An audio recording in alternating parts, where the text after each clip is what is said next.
I am back.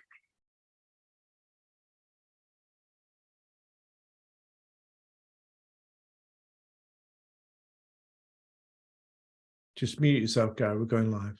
Okay.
Morning, everyone.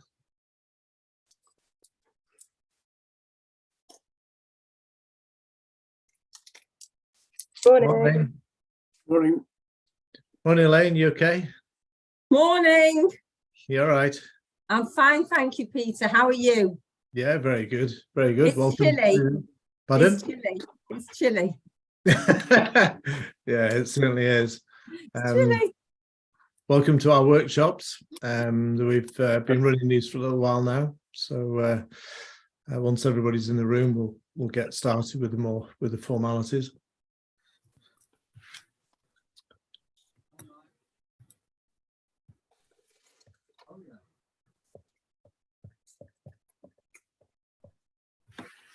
Okay, let's give it probably another minute.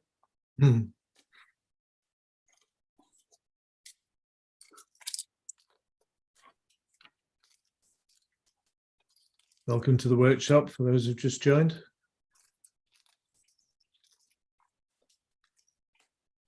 Just waiting for the few people more to come into the room. We've got about 70 on the live stream on LinkedIn. So we've been live streamed, the session's been recorded, and we're on Facebook and YouTube as well. Just wait for one or two more to drop into the room. For those of you on LinkedIn and want to be in the room, then are we putting the Zoom link in the event, Rachel? Yeah, it's in there already in the comments. So you're welcome to join. If you're on LinkedIn and want to join us, then please come into the room. We will be taking messages and chat from LinkedIn, YouTube and Facebook and putting them in chat as well. So if you do want to ask questions and things, please feel free to facilities. Okay. Right. Just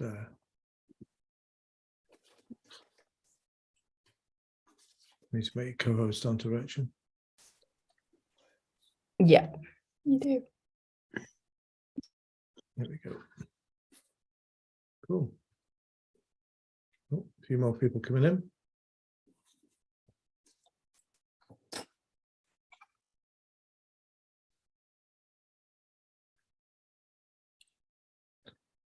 Cool. All right, let's get started.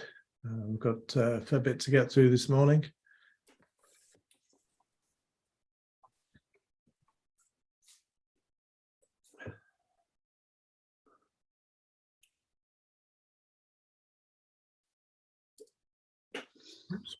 Oops, sorry, just 2 seconds.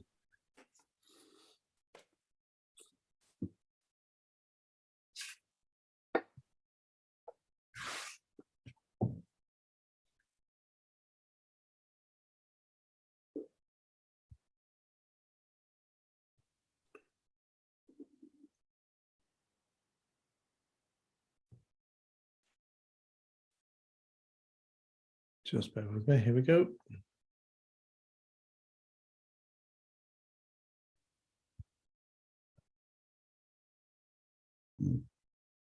Okay. Rachel, can you see the main screen? Yeah, we can see it. Brilliant. Thanks very much. Okay. Welcome to the Vision to Success Digital Marketing Workshop. How to create a PR strategy and tactics that will help your business shine, which today will be presented by Gary Bramwell, who is the founder of PR agency Great Minds. These are the regular workshops that are designed to help you take your vision and realize it into a successful business. The overall structure for the next hour will be short introduction as to who we are and what Vision to Success is all about. Then the educational presentation on that Gary will be presenting. And today I'm delighted to say we'll be joined by Gary, who we work together on PR for some of the companies we work with. There'll be a chance to ask questions at the end, but feel free to drop questions into chat and we'll make sure we address them at the end of the presentation. If you're on LinkedIn, YouTube, or Facebook, please put your comments through there and then we'll pick them up through the technology called Restream that we're using, and Rachel will put those into chat. And then there'll be an open floor to ask any questions around marketing or business in general. Okay, so who am I? Most of you, or quite a few of you, know me already. So I'm business and digital coach, got qualifications, MBA, chartered ICT professional, etc. Founding and managing director of Cub, which is a company that we run this through. The brand is Vision to Success for our support companies. So I just need to mute. I was joined by my daughter, Charlie Dickinson, in 2014, and Cub is now a one-stop agency, which is run by Charlie and Rachel, who's with us today.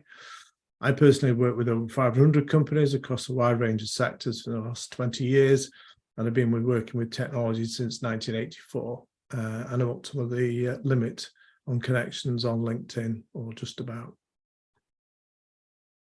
So a little bit of housekeeping, running speaker view during presentation, and then if you can, gallery view during the interactive session at the end. Use mute when not talking. Ask questions through chat, please, and keep your video on if you can, especially in the gallery view, and then switch it off. Switch it off if you don't want to be recorded or be seen on live stream.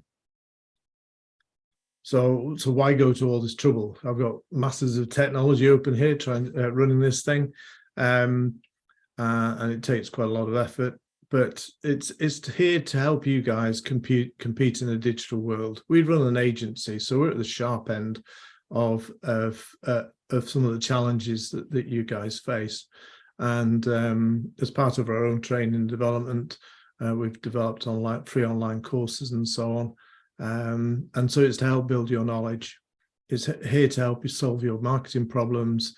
And we'll talk a little in a minute about building a community to support your marketing. So Vision Success, which is a brand of Cub. So we've got the free Wednesday morning workshops running monthly. Next one will be 25th of January. We've now developed a free marketing community with free online courses and forums. There is a paid membership support program as well for those who want more hand-holding support. We are developing an app, looking like a January launch now. And there will be a very comprehensive course to go with that, an online course, so that if you want to do it yourself, you can, or if you want to understand the theory behind it all, you can, and that would be priced at £95. And then, of course, we can do any of the marketing strategy development and implementation, should you wish. So we've got a book to back it up. So published author, it's available on Amazon, it's available on about 12 of the big online platforms, but it's easy to find on Amazon. Just type in drive sales with digital marketing and it will pop up. So this is the community. If you go to hub.visiontosuccess.co, we have got quite a lot of resources here. You can ask questions. I'm putting up regular articles on marketing, and then we've got free courses. We've now got 4 free courses, and hopefully another 2 will go live by the end of the week. So we're really sort of making it easy for you to get that information you need to drive your business. So I'd like to now hand over to Gary, who will take over and give us a presentation on how to create a PR strategy and some of the tactics that will help your business shine. Thanks very much, and over to you, Gary. Okay. Just give me a moment. Share the screen.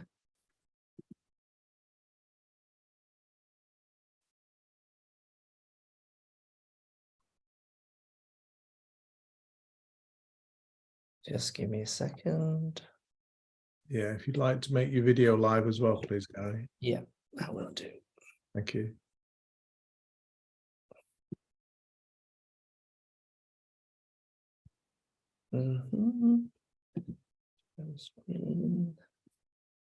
That's it. Have you got that, everybody? Is that shared? It is, yeah. Super. Yeah, and then we're seeing some of your desktops, so you may want to expand. yeah, you don't want to look at my desktop. Yeah, it's a nightmare. I'm terrible. Just click on the green button at the left-hand side. Got you. Brilliant. Is that okay for everybody? Yeah. Okay, cool. Okay, well, I'll start through. First of all, thanks for coming. It's nice to virtually meet you all anyway. So I'm just going to go through this. It's quite conversational. So again, just feel free to chip in if you've got any questions. So it's a bit about me, why PR. It's kind of sometimes seen as a dark arts. Audience insight, strategy and tactics, and a snapshot of the coverage that I've achieved this year for a variety of clients, basically. So first, a bit about me. So I am basically award-winning PR and creative director of an MD of Brazen PR in Manchester and ex-content marketing director at Mediacom. So throughout my career, I've developed and worked on some PR campaigns for clients such as, and this isn't all of them by any means, but Co-op Insurance, Selfridges, Expedia, M&S Money, Ronseal, Penfold Pensions, Epsom Printers, Heinz. I could go on, but basically I'm not going to bore you.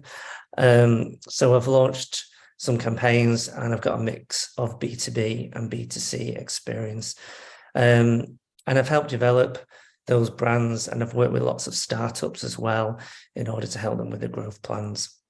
So as well as PR experience, I have an understanding of paid content, PPC, display, and other marketing tactics. So I kind of understand how PR slots in and can support those things if that's part of your marketing efforts. I set up Great Minds in 2019 to bring the best minds together to deliver PR work for clients. And for my sins, I'm still at a certain age an avid gym goer. And despite my oncoming years, I can still give people 10 years younger than me a run for the money at the gym, of which is where I met Charlie. Moving on to the next slide. Well, why PR? So I'll give you a bit of a history here. PR is often misunderstood. As a marketing discipline, many years ago, it was a vanity project for brands and businesses. So it was like, make me famous, make me famous, make me famous. And advertising was the main driver. And this was me. This is now me showing my age, but this has gone back like 15, 20 years. And PR was seen as a secondary kind of tactic, for want of a word. But times have changed, and over my career in PR, the discipline has now come full circle, and it's sat in front and center of any marketing campaign or brand building activity. Why? Well, because essentially PR is about engaging with and building relationships with your key audiences and stakeholders in order to influence the public perception favorably.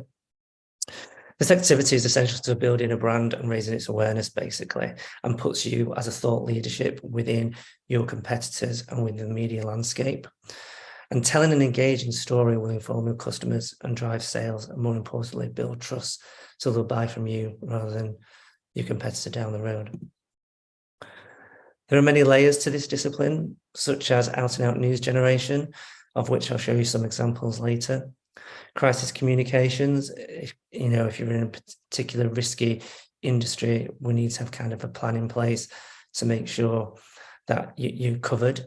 Internal communications, because it's important that staff are on board as a business and understand what's going on as a business, as well as whatever you're projecting outwardly as well. Investor relations, that's something that if you're a startup that I mentioned before, or looking to raise funds, we need to be doing some investor relations, basically. Launch events, obviously you've got a new product, you want to launch it, give it a big bang, get it seen everywhere, through the media, through the right media. Content creation, influencer marketing, which has obviously just become a thing over the last sort of like few years, and celebrity endorsements and social media as well. So there's quite a lot of facets to it, really. But there's more, and I think this is going back to my point before, is that it's kind of come back full circle. When I started in PR, it was very much a nice to have, but now it's very much front and center. And here's why, really, because as the world is ever more online and Google searches for relevant content from credible sources, links and citations, which is another word for brand mentions, help push your site and business up the rankings to gain visibility. So rather than doing paid ads, which is part of the marketing mix as well, but organically you want your site to rank for keywords, and therefore then that's where we can help.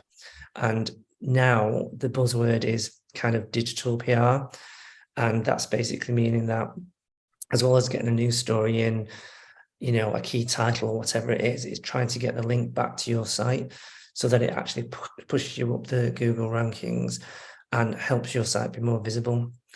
So via PR, you'll get brand coverage on a national news site, for example. Say we developed a news story, whatever that might be, and we got it on the BBC, which is a rare occasion. But if we did get that and it linked back to your site because there's a creative behind it that intrinsically links your brand back to the story, so you can't get away with not linking to it, then your site will go up the Google rankings like nothing before. So there's a kind of science, but also a kind of creativity towards it to make sure that we're coming up with good news stories that can get those links but also is relative to your brand as well. So you've got that good brand awareness. So yeah, PR now is intrinsically linked to online marketing efforts. Plus, it might just make you famous too. Audience and messaging. I always take an audience first approach. So understanding your surroundings helps you find a message that will resonate with your audience. So getting a grasp on basic demographics. So who are we targeting here? I mean, it's obvious really, isn't it? Gender, age, geographic location, etc. But to fully understand who we're speaking to, we must go a little bit deeper than that in order to create our strategy. So you'll need to get a sense of what moves them, what troubles them, what excites them, in order to craft messages that will resonate with them. And then we can map the media around the communication and the strategy going forward. When it comes to establishing your key messages, you kind of, and this is something that I've dealt with several clients in the past, is you need to move away in some ways of talking about your product. It needs to be there within the story and within the communications, but it doesn't need to be sell. It, you know, unless it's a product placement campaign where you're launching a new product, so a brand new Ron Seal this or a new McDonald's that, you know, it kind of needs to be kind of giving back. And I always think when developing a story, what's in it for them? What's it, you know, if I'm reading this story, what's in it for me? You know, who gives a shit, to be honest, in terms of why would we care about this story? What's the reason for it? Because you just don't want to be putting out messages for the sake of it and doing a kind of spray and pray approach where you're kind of going out to loads of different media. You know, to kind of cultivate a story that's got meaning, basically. And a lot of that is, what is the solution to the problem that your brand can provide, basically. So whether that's giving insight to a trend, whether it's that it could be a new product that's going to make life easier. It could be a thought leadership piece advising the industry about XYZ for 2023, which is, I'm working on that for a couple of clients at the moment. So it's kind of focused on what your target audience reality is and try and create news around the problem, offering a solution and advice, but also get the conversation going. Because obviously what I do is I don't just do a standalone piece of PR, it runs through different channels as well. So if you come up with a campaign that's about giving back in some way, shape or form, then it's going to run through your social channels. It might inform the website, blog, it might inform something else. So we've kind of looked at it, a multifaceted approach, basically. Insights. I like that picture. You need to map out your environment, and you know, you can't just say, oh, we're going to do this because it's a good idea. It needs to be tracked into some kind of research and insight so that we know that it's going to resonate with the audience. So that means figuring out what your industry looks like. Again, what are the trends and what you're learning from your competitors, what they're doing, and find out different ways to basically stand out and do things differently. And I'll come on to an example later on that. And determine what the narrative is and what channels is right. You know, everybody thinks you've got to be on every single channel on social media, and that's not right. You know, you don't have to be on Facebook, Instagram, LinkedIn, YouTube, whatever, because different things mean different things to different people, and it might not necessarily be the right channel for you to put your efforts into. So we can look at the competition and work out where you could possibly stand out from those channels and that differentiation. There's some nifty tools, some of them cost, I'm just going to throw it in there, but like SEMrush and BuzzSumo that you can use basically to work out what your competitors are basically, where they've got coverage, where they've got links, where they've been seen, basically.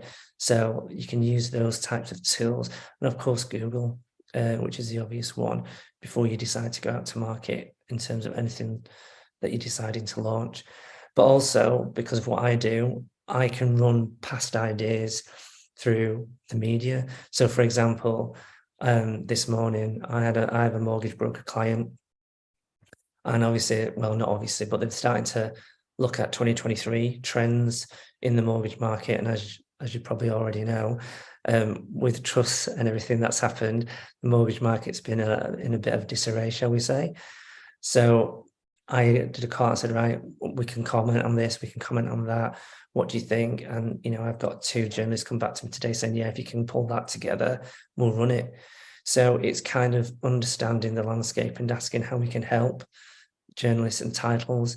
And I'll get a link as well from that back to my client's site. And yeah, research does require effort, obviously, but it's incredibly important, because without that, you won't get a campaign that resonates with the audience that you're after. And the key word here is resonate. You know, as a business owner, you may feel, and I've dealt with this in the past, you may deal that you might think you've got an amazing product, an amazing story to tell because it's your business. And I might look at it and go, it's not that amazing.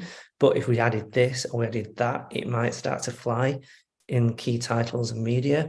So I think sometimes, you know, you might need a little hand developing the narrative to ensure that you punch through, because I know what journalists are looking after out for, and you might think it's amazing what you've developed or what product you're trying to sell, but it might just need a bit of tweaking in order to make sure we can get the journalists to kind of write around it. And also looking at what journalists have done before. So again, so I know my mortgage example before, they're going to be doing predictions for next year. They're going to be doing predictions on interest rates and all the rest of it.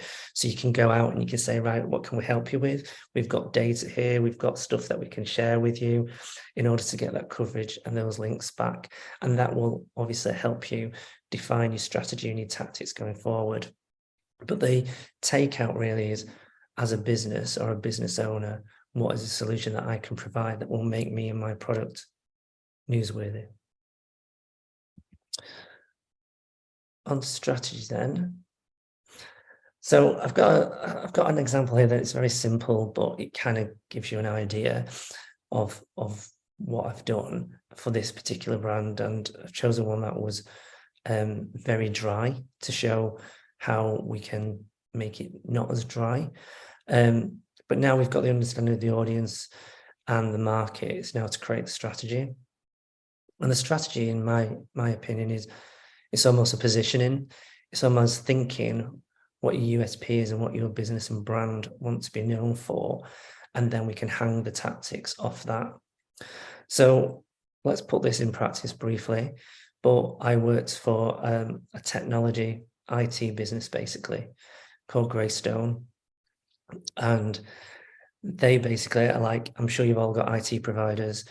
They are literally like everybody else out there. They will sort your IT out, sort your internet out, sort your email out, sort your server out, whatever it might be. There's nothing exciting or different about them. They talked the way that everybody talks, basically. So the insight is that the majority of people aren't bothered about IT. And they don't understand it. They just want it to work. It's like a utility. It's like getting water. It's like getting, you know, electricity into your house or whatever. It's just basically, it's something that people expect now to just work. And if it doesn't work, it's a massive problem, because I'm sure all your businesses and your daily life basically rely on it. So, but it's almost like it's just expected now. So everything that's being talked around IT and tech businesses is just kind of very, very similar. So the audience was medium to small business owners and operation directors.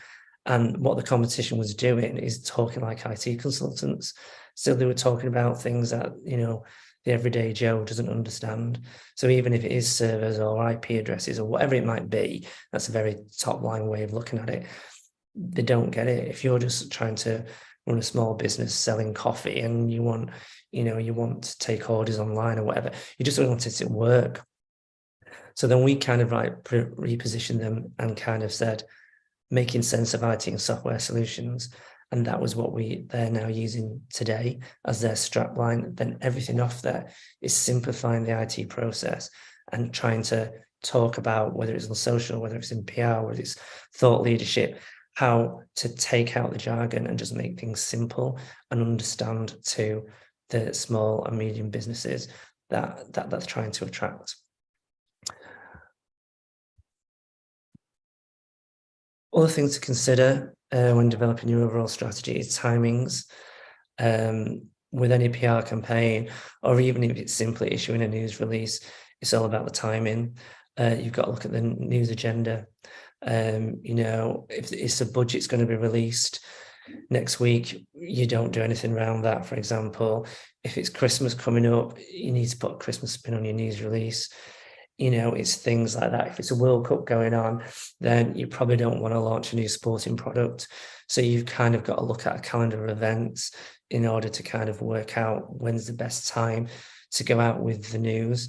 And some clients are like, I want it to go now. And I'm like, no, because it's just not gonna fly, basically. So there's an element of timings that need to be considered. And also the media landscape, it's more diverse than ever before. So, you know, there's loads of bloggers, there's influencers now, there's key titles, there's all sorts of different there. It's like such a noisy place to try and get some kind of cut through for you, your business or your brand. So in some ways, it's best to kind of develop stories for particular titles, as well as the press office, as I call it, where you're going out with stories to every single press. But like today, and I keep saying that because I obviously did it this morning, but with a mortgage client, I went out to Mortgage Solutions, which is a key title for them, and said, what can you help me with? So we'll develop a story specially for that title, and she knows that it'll be exclusive to her. So that's how it needs to be a blend of exclusive content, but also your day-to-day press office as well. Tactics. So this is just giving you a synopsis of all the tactics that kind of, well, I do anyway, and kind of falls under the banner. Media relations and content is kind of your day-to-day stuff. So that's like feature ideas, case study placements, thought leadership articles, product placement, reactive stuff. So if somebody, you know, say there's a budget announcement, then, you know, my client might want to comment on that. Getting the links as well as a coverage. So as well as getting a nice piece on the Daily Mail.co.uk, for example, we're also after that link, not that the Daily Mail link back, but the Express do, for example. So, you know, it's kind of looking at that, and also doing supporting online assets that can go with the story to kind of make it more visual. As we know, we're in the world of social media and everything is video, everything is imagery. So when developing a story and we want to give it the best chance of getting picked up by media outlets, we're hopefully going to do expert comment or give them something or an asset or an image that kind of just makes it a little bit more visual for the publication or the site to produce. So yeah, here I've kind of preempted myself, but this is the backbone of the PR campaign. There's other stuff as well, like company news, announcements, appointments, thought leadership in terms of profiling CEOs or MDs of companies as well, product placement, newsjacking, and features in key media. And social media, you know, sometimes I run social media accounts myself, but otherwise I'll feed into the social team at whatever company it is. So, or you can imagine if we're doing media relations and content, there's quite a lot of stuff goes there. If we get a really good placement on, you know, a major title, we want to share it through social media and kind of like sing our own praises. So it's kind of working hand in hand with the social teams to come up with new ideas so that I'm showing what I'm doing and they're showing what they're doing. And we can basically help kind of maximize that. And again, coming up with ideas for the social team. Sometimes, usually the social team is just focused on one piece of business. So to have somebody come in, like me, for example, to come up with some good ideas, just give them a kind of, you know, a bit of energy, then that's kind of what I do as well. But I don't actually run some of the social channels. So that's something that is a good way of kind of supplementing what I do day to day. Event creation, new product launches, and press conferences, depending on what your business is. A new product launch is really good. Obviously, COVID kind of changed that a little bit because everybody went online, but I still organize online press launches. So everybody just dials in and basically speaks to like the CEO of the business or whoever it might be. So it's kind of gone online, but it's the same sort of thing rather than being virtual. Where you go and meet somebody in person. This is kind of like a new way of doing it, basically. News conferences. I held a news conference literally, when was it, October, and just basically got some media down, and we just hired a hotel conference room for them to do Q&As around this charity initiative. And that was quite good. And then also kind of like, depending on where you want to go with your thought leadership stuff, there's exhibitions, speaker route, and also round tables that you can pitch my client, your client, to kind of be part of that. Crisis management, as you never know. Again, depending on what your business is, it might be that you need to have some kind of plan in place.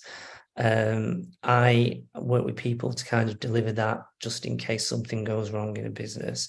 And that's usually more for high profile businesses.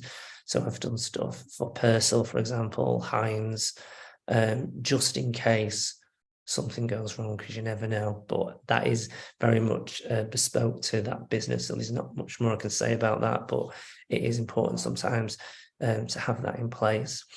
And then influencer marketing and celebrity endorsements, influencers are here to stay. Celebrity is obviously here to stay. There's new celebrities created every day. So it's just kind of like working and identifying which celebrity or influencer you could work with to kind of pay dividends to your brand. And that's it's not now a kind of photograph or something that's a short-term campaign. It's best to tell a story, because even if they're a celebrity, they've got social media, so it's almost like mapping out what that story should be and kind of saying, right, you need to post here about this, then you need a follow-up post. And it's almost like storytelling. It's almost giving them a storyboard to kind of follow, so that they then get the brand messages across it in the right way, as well as maybe a launch event or whatever. But it's more storytelling, but online now with those influence and celebrity endorsements. It's not just a one hit or one photo or one appearance. It's more of a longevity kind of thing that we're moving to now. And then internal communications, it's important that if I'm off doing an influencer endorsement or whatever, that people in your company know about that and interact with that, and they know where the business is going. It's important that you inform your employees about the business and where it's up to, just as much as you do externally in any kind of PR campaign. So whether it's presentations or away day, or even if it's a pub lunch, and just sharing what the PR plan is for the next 6 months or whatever it might be, because they can be really useful in amplifying any campaign that we do. And then brand partnerships. So on here, there's things where we've kind of done stuff where it's like-minded brands.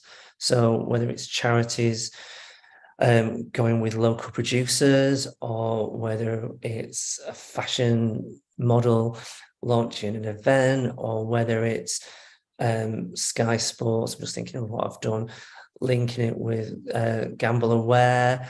So it's kind of finding brand affiliations that would be quite good, and therefore a campaign could come out of that is beneficial to you both. And also partnerships. So there's things like, if you wanted to do a big splash or you're doing a big launch, then you can obviously do stuff with like a media partnership as well, which will amplify anything else that we're doing around that. So that's roughly the tactics. I'm nearly done. And then this is just stuff that I've worked on this year. And it's really varied, to be honest. So I launched a digital only pension provider, which got in the FT earlier this year. And that was a product launch, but obviously the difference with that is it was an app, but when they first launched, I think they've branched out now. they basically were only providing pensions to freelancers. So it was a good story, and it went in other publications. Besides that, it went quite all over the place, to be honest. Then I worked for Heinz over the summer. So I did stuff in the Caterer, which is a trade press. So it's like it's really important for Heinz to be in there. It's kind of like an industry press. But then we kind of spun that out into the consumer press. So we launched their Heinz breakfast, believe it or not, and Heinz hummus. And we spun that out into the Metro, for example, there.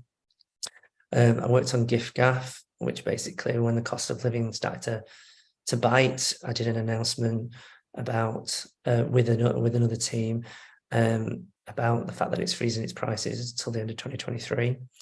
And even though that's not a title that you might know, ISP Review is like a key trade title. We span it into the consumer as well. I think I got in the Daily Star, I think I got in the Daily Mirror as well. But I just wanted to show a bit of breadth. And then from a mortgage client there, why the stamp duty cut might make things difficult for first-time buyers. So that was a piece that we developed together to kind of get in. A financial reporter, I think that piece is in, to kind of show that they knew what they were talking about, basically, because they're basically a B2B client and they just talk to brokers in a nutshell. So it's important that brokers go to them for advice, which is why we're doing quite a lot of thought leadership pieces. And that's that. So that's a bit of it in action. And I think that is me done. Brilliant. Thanks very much, Gary. If you stop sharing. Yeah. Thank you. There we go. Okay. Does anybody have any questions? We've nothing in chat at the moment. No. Okay. So, Gary, I mean, fantastic content there. Thank you very much. Lots to think about. If these guys had one thing to go away with, what would it be? What action would you want them to go away with? Sorry, I'm just unmuting myself. Sorry. I think for me, it would be coming up with putting comms at the heart of any marketing, because it's important how then you get that out to everybody across different channels. And like I said at the beginning of the presentation, years ago, it was, advertising would decide what's what, basically, and PR was seen as very much as a poor brother. And I think your comms strategy needs to be at the heart of any kind of marketing effort that you do. Yeah, we're seeing a lot more of a move to storytelling, and we're weaving, and there's a thing called Story Brand, which we covered in a previous workshop, which was really good at sort of giving people who are not story writers sort of a good structure, and key to that was the audience, of course. Are you seeing anybody a sort of a more move to that kind of storytelling in the PR world? Yeah, so I call it like getting a strong narrative. And I think because if we develop that narrative and it is, one that really resonates, like I say, you have to move it through channel now. It can't just be a news release and in the very basic form of what I do. And that's it. It needs to that narrative needs to go through everything. So the Greystone technology making IT, making more sense of IT, or whatever it was that I said before, then everything we did was simplifying everything. So whether it's on LinkedIn, whether it's on other social channels, whether it's in the thought leadership pieces that we wrote, everything needs to run through channels. So the narrative is more important than it's ever been, basically. Yeah. And if anybody wants to re-watch the workshop on the brand story, then go to our previous workshops on the Vision to Success website, where we talk about that in more detail.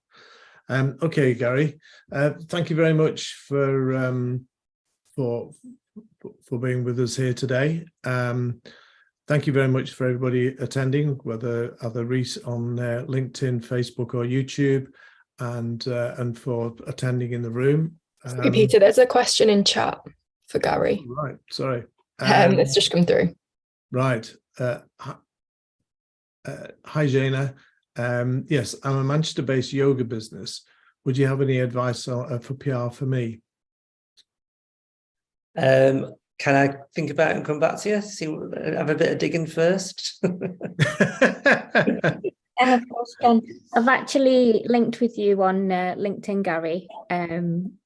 Really interesting what you're talking about. So I'd like to connect with you if possible. Yeah, definitely. Thank you.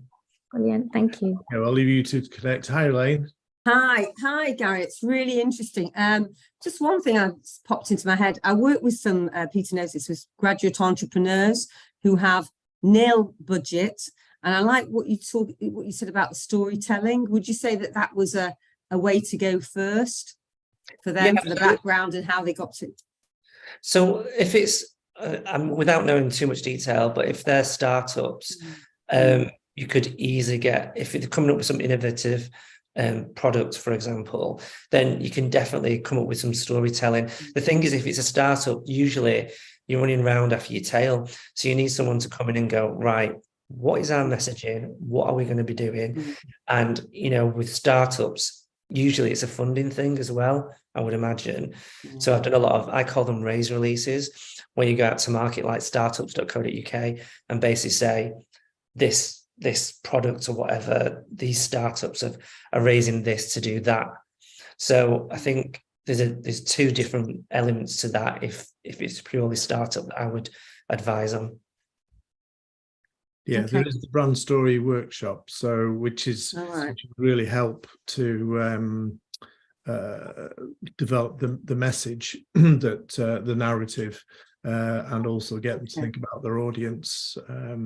So it gives us a bit of the background that Gary will do. Right. I'll link up with you, Gary. Yeah, definitely. I mean, I can always give advice just to help them, especially if they're a startup. So don't worry. That's great. Thank you. No problem. Okay, has anybody else got any more questions? No. Okay, so thanks very much, Gary. So moving on the 25th of January, I'll be presenting on how to use data in marketing to help you grow your sales faster. So we'll be taking a deep dive into the key metrics that will help you stay focused on the marketing that works and therefore help you increase sales. If you go to Vision to Success /events and then book on there, we'd look forward to seeing you then. There will be, Rachel will be following up with a link to the recording from this workshop so that you can, because there's a lot of great information there, so you'll be able to jump back in and have a look, and the slide deck will also be up. So I hope you all have a great break and look forward to seeing you all again in the new year. Thanks very much, guys. Thanks, Peter. Bye. Great. Bye, everyone.